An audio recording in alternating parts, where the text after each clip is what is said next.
klar? Yes, ja. Ja, vi tager den lidt væk fra hovedet. Jeg holder på den. Wow. Det var 1.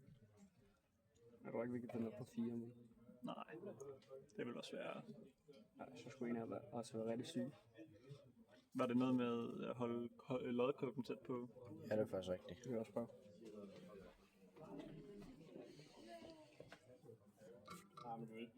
Altså, hvis du ikke kan gul, så er det skidt. Nå, men du skal basically bare glemme lidt at hive.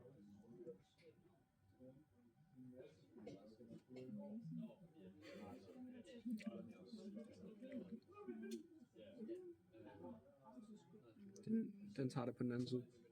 Her? Ja. Okay. 3. Skål. Jeg tror nok ikke, vi kan få den på 4. Nej, vi skal heller ikke meget tættere på med lodkolben, synes jeg. Ja. Let's go. Nice. Så blev den i hvert fald over 38 grader. Ja. Ja. Sweet. Det virker. Let's go.